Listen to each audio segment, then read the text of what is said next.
website, honey, well I know what it would be. www.beautiful, that's what you are to me. Long blonde hair and big blue eyes, that smile knocked me off my feet. www.beautiful, that's what you are to me. Well, I know you're not a movie star up on that silver screen. You weren't born with a silver spoon, you ain't got a lot of money. When you flash those baby blues and them skin-tight blue jeans, my heart falls down to my knees, I pick my eyes back up to the sea. And if you had a website, honey, well I know what it would be. www.beautiful, that's what you are to me. Long blonde hair and big blue eyes, that smile knocked me off my feet. www.beautiful, that's what you are to me.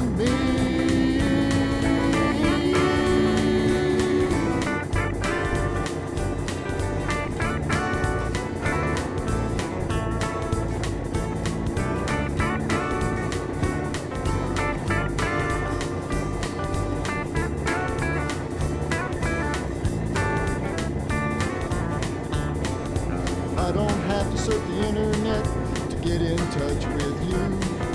I just look deep down inside and I find a love that's true. A big warm heart with a gentle touch, that's all this man will need. www.beautiful, that's what you are to.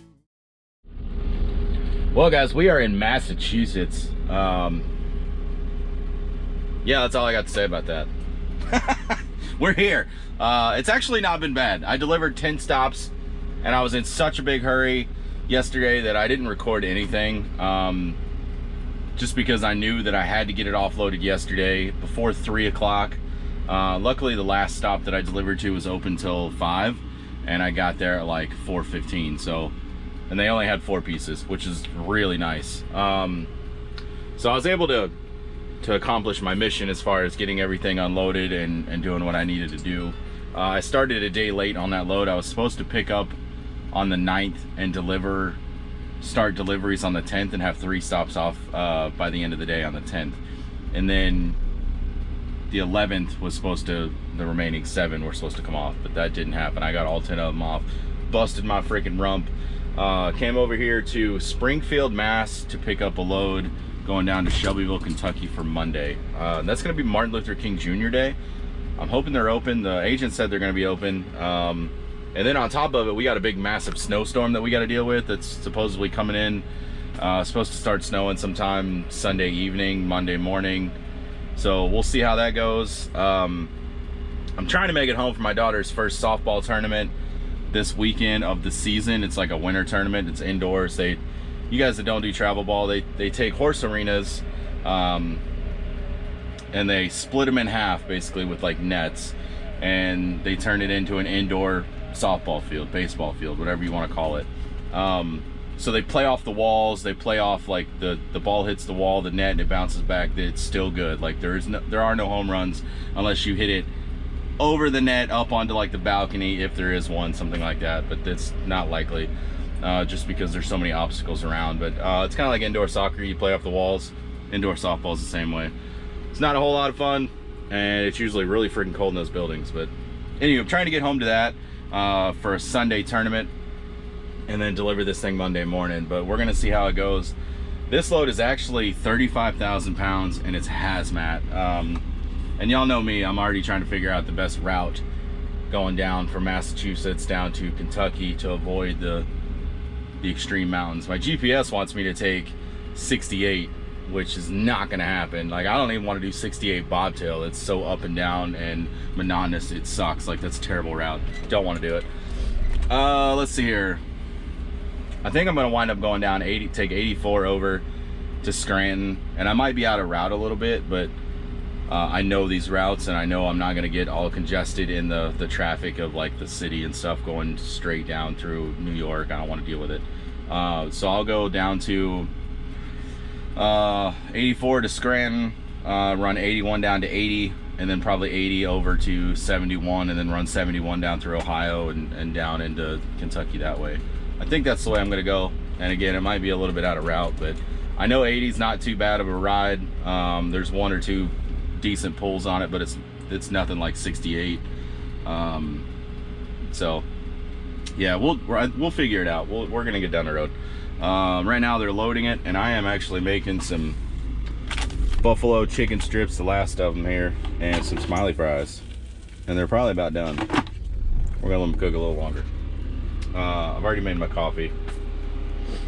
I don't have any more breakfast stuff, so I'm eating chicken tenders for breakfast. It is just after 8 o'clock, so not my favorite. Been sitting here listening to or watching good old the Trucker's Table, Robbie. Y'all go check out his channel. I'll leave a link in the description below.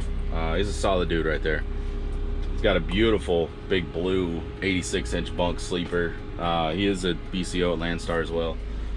It's a good dude. I enjoy talking to him. I'm glad to have him as a friend.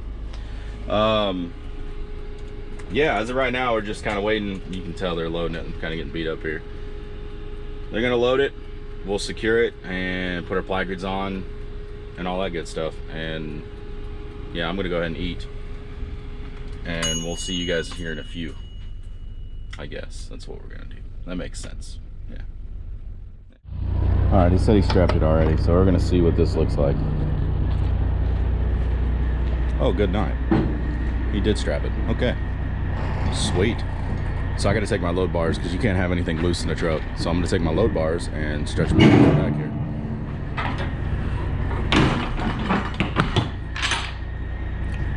All right, let's climb up there. Oh, see if we can't set this thing down. I don't have any. I'm just gonna put it down. All right, load bars are secure. Load looks pretty good. Definitely got room here. So I think my tandems are gonna be okay where they're at. They're pretty much all the way forward. But this is a lot of room in the back of the trailer.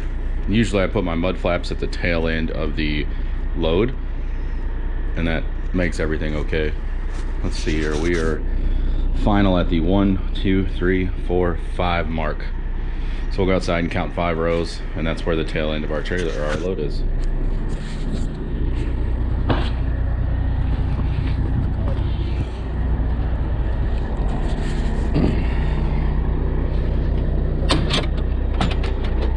One, 2, 3, 4, 5. So we'll probably bring it back just a little bit. Maybe. We'll see. Oh, this shut? This will not shut. Alright, no big deal. I gotta run inside, get my bills, and get all that situated, guys, and then we're gonna get on the road.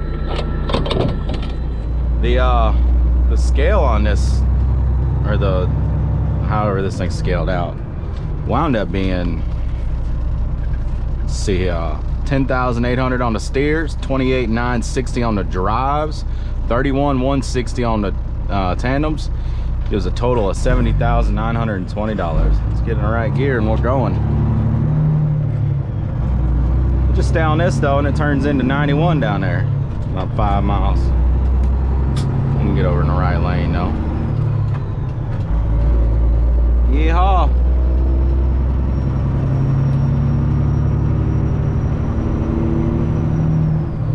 Yeah, GPS definitely wanted to go through Albany and Buffalo, and I'm not about that life right now.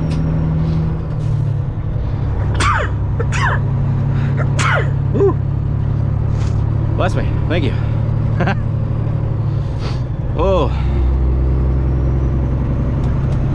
Anywho, yeah, we're good to go. We are gonna pound some pavement. We did wind up putting our new IFTA stickers on today. I've had them in the truck and just haven't put them on, and here it is. What, the 12th, the 13th? I think today's Friday, the 12th, yeah. So we're gonna pound out as many of these miles as we can. We do need to get a new fuel filter. They don't have them at that truck stop. So at some point, my 30-minute break, because my water fuel separator is full, and I should probably do it sooner than later, but I'm gonna do it for a 30, just to eliminate downtime. I'm gonna change the stop at a truck stop or a Fleet Pride or somewhere and change my fuel filter, along with I have new skins for my air filters in the truck that I need to swap out, and I got the oil to spray them down with, so all I got to do is pull the filters out of the filter housings and pull the old skins off and layer the new skins on. 3 skins on each one. They're all Velcro, it's no big deal, it's pretty quick. It'll take me 30 minutes to do both air filters and a fuel filter, so should be able to knock that out pretty easily later today. And I'm running the Fleet Air brand air filters. They've been good to me. I've enjoyed using them. They got a lifetime warranty. I actually had one that was all rusted on the bottom, the cage like just corroded. And they sent me, I sent them pictures of it, and they sent me 2 new cages, so I can't complain. I'm happy with the customer service of Fleet Air Filter. I'm happy with the fuel mileage improvements, the horsepower gains, the throttle response. Definitely a noticeable difference versus the factory paper air filters. I guarantee you, you will not be upset going to a Fleet Air Filter for your truck. And this is not a paid promotion. I wish it was. That would be nice. Hint, hint, nudge, nudge, wink, wink. Come on, Fleet Air. Y'all need to sponsor my channel. That'd be great. The filters are definitely not cheap. I don't know why I'm still going on about this, but I really do like the air filters. I think they're a fantastic investment. And if you buy a second set of skins for them, which are the foam skin layers, you can just keep them with you and change them, you know, on the road. You don't have to go home and clean them and, you know, do something like that. Which the cleaning process, I just soak mine in the tub. I'll throw some pictures up here. I soak them in the tub with some Zep and some Dawn. Just kind of let them soak, and then, you know, stir them around a little bit with my hands. Man, these bridges are low. And then I wring them out the best I can without putting too much tension on them, and then I let them air dry. And when they're air dry, it does take a while to air dry, but I just hang them up. I'll take the shower rod in the bathroom and I'll lower it, take the shower curtain off, and I'll lower the rod so it's like halfway over or halfway up, you know, 3 feet above the tub or something, and put it right in the middle of the tub, across the top of it, and I'll lay my air filters on top of the shower rod, and they'll lay there and just drip dry into the tub, so I don't have to worry about anything you know, dripping on the floor or whatever. It's all done right there in our extra bathroom, which is nice. So South Chestnut Street, we're gonna go right lane only. Okay, my GPS is telling me 3 right lanes.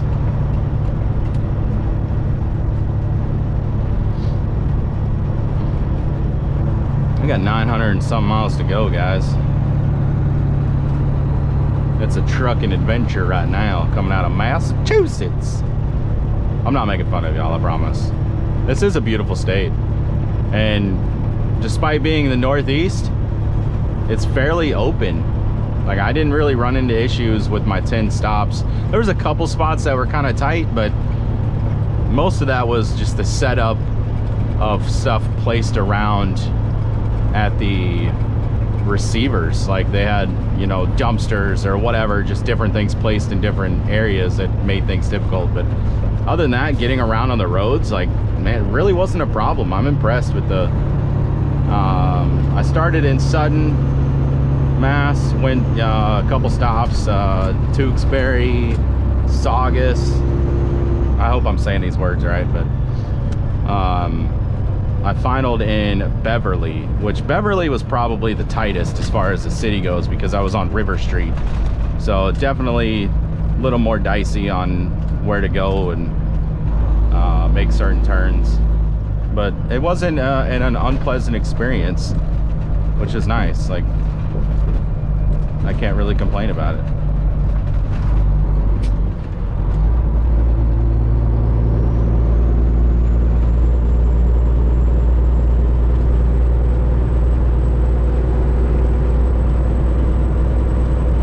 I gotta get that fuel filter changed.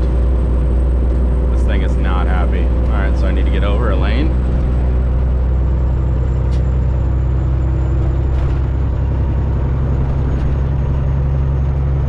yeah, just hang out right there, right at the tail end of my trailer. That's a fantastic spot to be. Oh good, okay, you backed up far enough.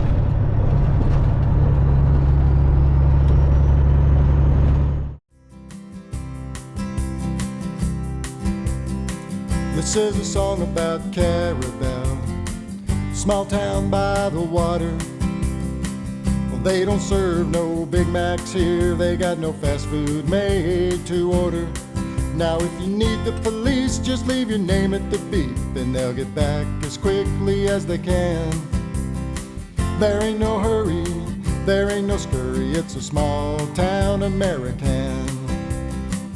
Carabel is really swell, small town by the water. A salty breeze blows through the trees and the moonlight dances on the water. Shrimp boats are lined up at the dock, well that's the way most folks make their living. A shrimper's life is rough indeed, it takes a lot more giving than receiving. Carabel is really swell, small town by the water. A salty breeze blows through the trees and the moonlight dances on the water. Carabel is really swell, small town by the water.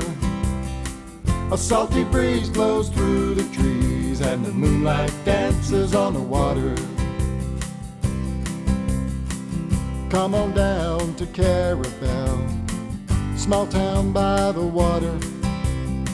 A little place off the interstate where the minutes melt into hours.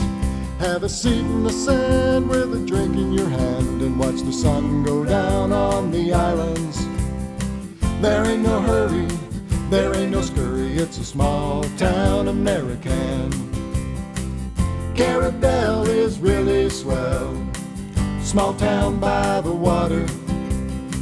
A salty breeze blows through the trees and the moonlight dances on the water. Carabel is really swell, small town by the water. Alright guys, we got our fuel filter, a new one here. Install that, some new rings and whatnot. I'm going to use some wrenches to take off the 4 bolts to change these. Transmission fluid is for the filter, and my new skins are in there. I'm going to put my old ones in there because they're going to come out a little funky. But yeah, we're going to get started. We're going to get this old girl swapped out. I broke one of these one time, and this thing was like $63 just for the cap. Freaking insane. But I got a jug I'm gonna drain that into, get it down to about here so I can at least take the filter out and assess what's inside. If it's really nasty down in there in the bowl, I will actually drain the whole thing and clean it out with some brake cleaner, and we'll go from there. I'm also gonna address one of my lights. My fender light on the other side of the truck is kind of working spotty. It's working intermittent. So we're gonna take care of that, but let's get this changed one thing at a time. Change the air filters and then we'll work on the light. All right, so we got our new filter on. Get a jug of diesel. Yeah, I'm gonna put this up in the side box along with the brake cleaner. I don't need it anymore. I'm gonna throw that away, and I'm gonna throw away the diesel. I'll give it to the shop and they can pour it in their little diesel drain things. But yeah, so next thing is we're gonna change these bad boys. So let's get to taking care of all this.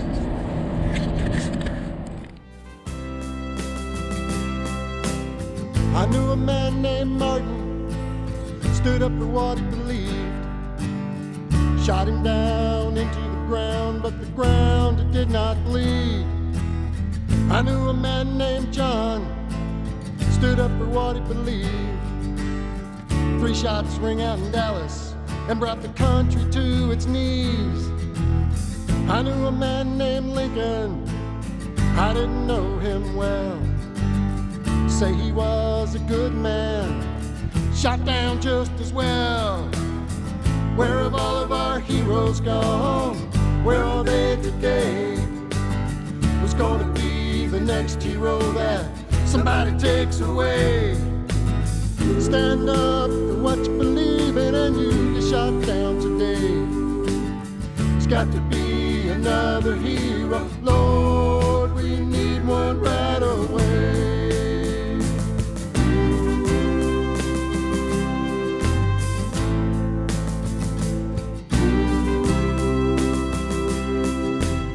I knew a man named Jesus.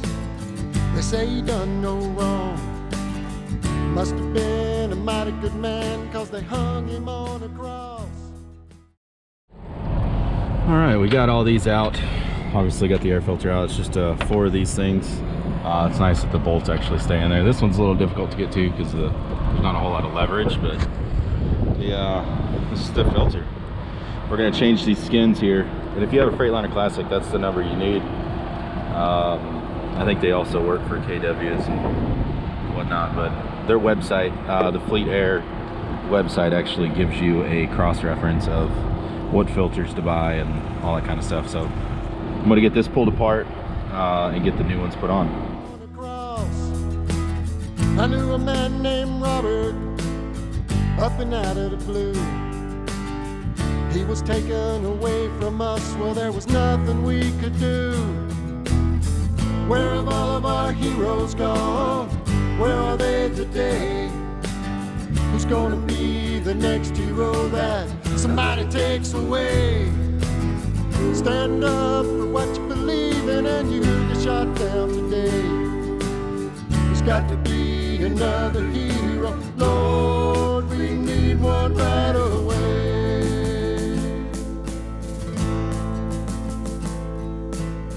I knew a man named Jimmy, 101st Infantry. He was killed when a bomb went off, protecting you and me. I knew a man named Thompson, NYPD. He died in an elevator shaft on floor 33. Well, it wasn't too bad. Got the filter on, the skins back on, and these are the dirty ones. Like, you can tell they're pretty funky. We're gonna roll these up, as I do it with one hand for no reason. We're gonna shove them in the bucket. We'll get that packed up. I have another bucket with the other filters on it, so I'm gonna go ahead and change the other one. I'll put this back in, and yeah, they go in just as easy as they did coming out. So we'll get that done, then we'll work on the wiring and fire this old girl up and get back on the road. All right, well, after going through all this stuff here, this LED is just messed up, like this strip itself. And you have to run the wires through here and like back out the front, like from the bolt to here. My club's messed up, isn't it? Like, these are terrible. 10 bucks a box. So instead of me trying to redo all this right now, I'm just gonna leave that. Because I did check it. I tested all the wires up to like as close as I could to here, and they all have power. They're all getting power like they're supposed to, so it's clearly an LED strip issue. I took care of all this mess here. I need to re-zip tie that back and get all this cleaned up. Look at all this friggin' tape. It's ridiculous. I hate wiring, but at least it's done for now. And then all I got to do is mess with this and replace this whole housing. So I'll buy another one from the chrome shop at some point whenever I get to it. But for right now, we're done. I'm gonna get all this cleaned up, put all my tools up, go outside and wash my hands, and then I'm gonna make something to eat, and then we're gonna hit the road again. All right, we're gonna fire this old girl up. She's gonna sputter a little bit.